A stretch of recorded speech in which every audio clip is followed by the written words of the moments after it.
Let me pull up this story here. I think there's some good news, some positive. I don't want to be all negative. Check this out. Democrat turned Trump Republican wins landslide victory. People don't want Biden's dysfunctional America. That's the Jeff truth. Van Drew slammed Biden as the worst president in American history. He's correct. Yeah, That's we also know true. that guy. Yep. And what did he get? 85% of the vote. Wow. You know what this means? Red wave. This is a moderate. Yeah, he was so a moderate, Democrat.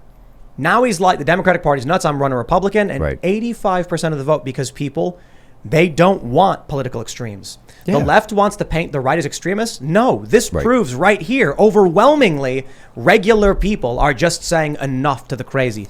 The good news Yep. here is, now this is a primary. This is a guy who ran as a Democrat the first time. You take a look at this story we have from the New York Times.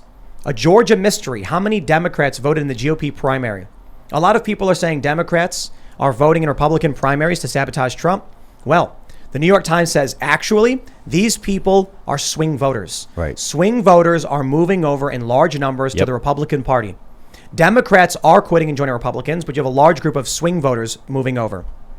I think what's happening is, if the Democrats' whole identity is just, we oppose the Republicans. Right. If the best thing they have to offer us is culture war and January 6th, Yep. while regular people are spending $5 a gallon on gas, they're just going to be like, I'm going to vote for the guys talking about gas. Yes, That's it. You're 100% right. You know, we just had our candidate forum last night, and that's what I talked about over and over again. So look at it. All the rest of these things really don't matter. At the end of the day, the average American is pissed off that we're having to decide whether or not we're putting gas in the car or buying food for our kids. That's what we're mad about. And you can't get baby formula as it is, so that one's out. Yeah, we're going to rely on European nations to provide American families with baby formula. Wow. That's a bit of a problem. Yeah. So here's what I think. I think what we're seeing with this trend, the shift from Democrats, not all of them, I think what may end up happening is Republicans, they're saying, CNN said 80-year high for Republican polling. Right. If they're up 2.5, they're actually up 10. Yeah. So I think it's possible come November, we actually see that all of this psychotic behavior from Democrats and failed economic policy exposes the emperor having no clothes. These people on the left who think they're in the majority, who think It's a horrible picture, by the way. Oh, Like right. the Emperor's Biden. Come on. No. But these people on the left, they think they're the normal. They think Yeah. they are mainstream. They're not. And Jeff Van Drew proves it. Yep. So I think they're going to get a rude awakening come November. A reckoning they should have gotten a long time ago. Yeah, it's one of the things that I'm actually most frustrated with the Republican Party. Because I keep telling people, I'm like, man, listen, times of chaos are great opportunities for advancement. And this is the most chaotic time in our nation's history. But you have to be able to recognize them and be brave enough to step into them. I think this is an opportunity for the Republican Party, not just to get the majority, but to get the supermajority. This is a great opportunity for them. And I believe that we're letting that slip away unknowingly because we're just focusing on the majority. Because I believe that the liberals, you can't even say the Democrats anymore, but these radicals, every time they get into office, they pull the needle as far to the left as they can. And at this point, they've snapped it off and jumped over a cliff. They've left most of their base standing on top of the platform going, what's going on? But they don't have a home anymore. Yeah. Well, now a lot of people are asking themselves, if the Republicans do win, which it looks like they're going to win, are they going to be sitting on their hands like they usually do? That's it. Or will they be able to party achieve of something no? and do something? What do you think is going to happen from your kind of perspective on the ground, being a part of this situation? Do you think they're going to be the same kind of lame duck Republicans, or do you think they'll be able to achieve something and do something? It matters what type of Republican you elect. That's the God's honest truth. How does the picture look for you? I 'Cause know there's personally, there's like Ron Paul Republicans, there's Mitt Romney Republicans. Right. There's a big spectrum there. I'm certainly not Mitt. That guy's a Democrat. There's Trump Republicans. There is. Yep. But honestly, for me, it's about the people. I am a we the people Republican. That's who I am. I want to put the people first. That I believe that the Republican Party is the party of hope and opportunity. I really do believe that. But we have to do the hard work, and I really believe it's hard work. People say it all the time, like, all you talk about is hard work. I'm like, well, that's the reality.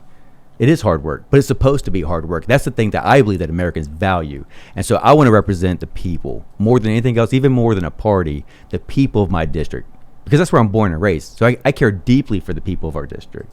And so I want to make sure that the working class is represented again, because most of us do not feel that we're represented any longer up in Washington, D.C. And we make up the majority of America. The working class does. So what do you think is likely to be achieved? By the What could be done? Republicans? Yeah. Well, honestly, man, we can do the hard work and actually get our economy back on track.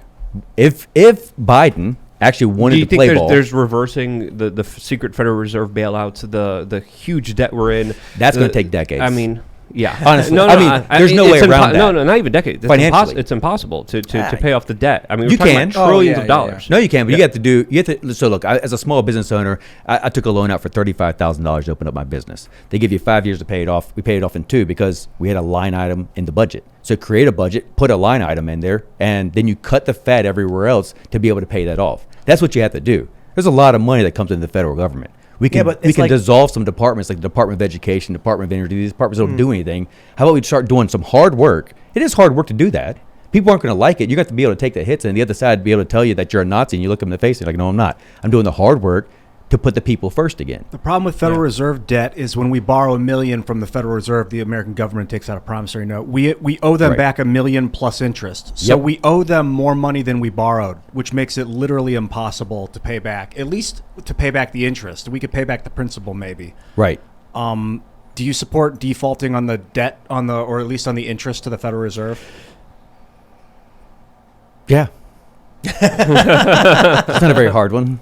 I mean, look. I think that's a hard one. I mean, I don't. Grinding the whole system. To Sure, a halt, but I mean, quite honestly, that system sucks anyway. We know agree, that. I agree. You're right. You're right. But it is hard work. You can't just go in there and do it. You can't just rip the Band-Aid off. I mean, for crying out loud, like how many people have probably lost their lives trying to do that? Yeah, if we're gonna rip a bandage off, we better have another bandage in our other hand with ready to put pressure on the wound. You know, I've had a candidate in our Congress in our debate. Literally yesterday talked about just dissolve the IRS. Well, you can't just dissolve the IRS. You can't just make it go away. You see this? This is a pre-Federal Reserve $10 bill from the state of Georgia, Bank of Columbus. Before the Federal Reserve, you had money. Right. And people would backed by something. Backed by a bank with gold in the reserves. Right. And so you could go to New York with this and they'd be like, oh, great. It's a banknote. It has value if I need to. And so they traded it like any other currency. Right. The Federal Reserve was just put in place so they could manipulate and control. Yep. And it's not just here. I mean, it's internationally. Oh, yeah. The Bank for International Settlements in Switzerland. So, I mean, the funny thing is that I think that most of us Americans, until we really start, doing some deep dives into these topics, we think it's a pretty simple answer. Then we start looking at it, and we're like, oh, no, it's not. Go back to gun control, right? So everybody starts going, well, let's let legislators, make new legislation that's going to make us safe. No, it's not. If legislation made us safe, none of these children would be dead right now. Right. Because it was illegal for that guy to walk inside the school and shoot the kids. Both of those things are illegal. Shooting the kid is illegal, and going inside the school with a gun is illegal. There's got to be some kind of grand conspiracy going on because we put up signs saying gun-free zone. Yeah. How could he have walked past that? You must need bigger signs. There's got to be something going on because there's no way to explain how someone could walk past a sign like that with a gun. Well, here's the frustrating thing, too, because people go, oh, you're making light of it, so you don't care about these kids, right? Which is intellectually dishonest. The problem is we cannot use tragedy. We can never allow ourselves to let tragedy dictate policy. Because if we do that, what's to stop somebody from creating said tragedy to strip you of whatever rights or freedoms they want to next? That's what Hitler did. When the Reichstag burned in Germany, Hitler used that as an opportunity to seize people's civil rights. But so just keeping it on the Federal Reserve stuff, I think it's fascinating because a lot of people running for office would be too scared to even talk about the problems of the Federal Reserve, the manipulation of interest rates, quantitative easing. Hey, look, man, I never thought I'd be running for office. I mean, look at me. My hands are tattooed for crying out loud. I never thought I'd be running for office. I'm running for office because I'm sick and tired of what I've seen. Yeah. I'm running for office for my sons, our next generation. I fought twice for this country overseas. I was one of the first ones into Afghanistan and Iraq. I turned 22 2 days before we went into Iraq. In Kuwait, I was the 10th vehicle to cross the berm from Kuwait into Iraq. I saw firsthand what it looks like for people not to have the same freedoms, the same rights we have guaranteed to us here. It makes all the difference in the world. I had a grown man fall on his knees in front of me, through a translator, tell me, why did you guys leave? And he's talking about the Gulf War. He said, if you hadn't left, I wouldn't have had to watch my wife and sister be raped and killed by Saddam's sons. Those guys were brutal. Right. So that's what people are capable of. That's what human beings are capable of. We have so many freedoms and rights that guarantee our safety and protection here. That's what I want to see continue. I have sons. I don't want to see violence on the street. I believe that this is the next cycle or two, is maybe the last opportunity that we have not to see violence on the streets. And that's desperately what I want. I do not want to see Americans killing Americans. But I want to see our next generation be free men and women because that's their birthright. It's like people want the federal government to protect our rights, but we have to protect our own rights. We are the federal government. The government But what about own- the military? Like, who's in charge of the military? Well, first off, I believe that our rights are God-given And the government- protected by the Constitution. The government only infringes your rights. Right. But they also command the military. It's like Joe Biden's in control of the military. Was not in control, but he's in command of the I military. don't know that Joe Biden's in control of much, let's be honest. But he's technically the commander of the military Sure. right now. Which is, Scary. man, scary, disgusting all at the Well, same time. look at Afghanistan. Yeah, I mean, That Afghanistan was- is such a debacle. It was a surrender. Iraq was to a the debacle, Taliban. too. It showed all signs of a military surrender, not a withdrawal. I mean, we know how to tactically withdraw from an area. They did not tactically withdraw. Not only that, so it showed all signs of surrender. Not only that, the real problem is when you're in a conflict and both sides have to agree that conflict's over.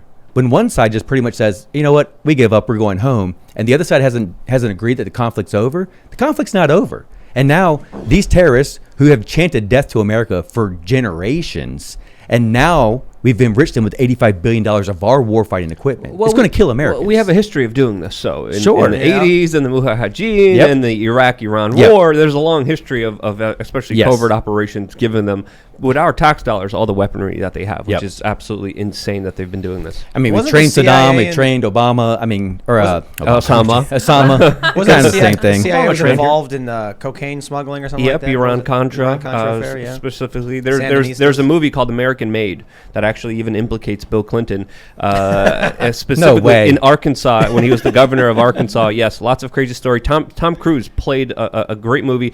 The movie's still watered yeah, down. yeah, I think I saw American that. Made, great movie with Yeah. Tom Cruise. Just gives you a little point of view, but waters down the larger scandal that happened with Iran Contra. That again, drug smuggling, cocaine smuggling, arming rebels inside of Latin America, arming the Iranians, and of course moving on weapons and overthrowing governments, all done by the CIA, while of course introducing crack cocaine into poor communities in the Which we United need some States. serious oversight in. Yeah. You know, it's funny when I was talking Well, to... no. It's not. We never got oversight. What we got is Fox News contracts for some of the people who were involved in that thing, which is absolutely disgusting. Yeah, no, What, it is. Michael Malice's quote is fantastic. He said, all I'm asking for is the right to the same weapons I paid for the Taliban to have." Yeah. Right. And my response to solid that is, statement. that's a great quote. Yeah. All I'm saying is I want a right to the same weapons we paid for the cartels to have. Yes. Thanks, Obama. Woo.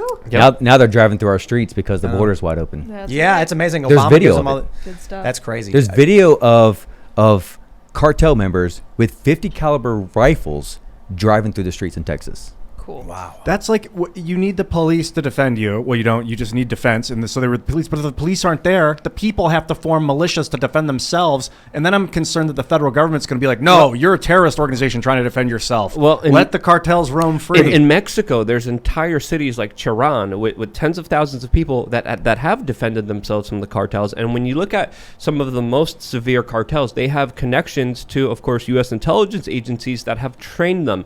There was a Mexican secret police that was trained by U.S. Special Forces that literally was one of the worst, that turned into one of the worst Mexican drug cartels out there in all of Mexico, that started to do all these horrible, brutal things. So there's a long history of just involvement by government forces making the situation that much worse when they were previously harmonious. Is that because they want a weak Mexico so that we can dominate the border? Well, there's a lot of corruption inside of Mexico, and a lot of politicians willing to look the other way. And of course, with the corrupt government, you of course have a lot of criminals who are using government for their own personal benefit, because the politicians are the true criminals down in that country. Thanks for checking out this segment from the Timcast IRL podcast. If you want to watch live, you can check out this channel Monday through Friday at 8 p.m. Now, don't forget to smash that like button, subscribe to this channel, and if you want more unfiltered and uncensored content with all of these guests, go to timcast.com and become a member. All of these guests you know and love in exclusive segments on our website where we are unrestricted in what we talk about, so you'll definitely not want to miss it. Thanks for hanging out. We'll see you all next time.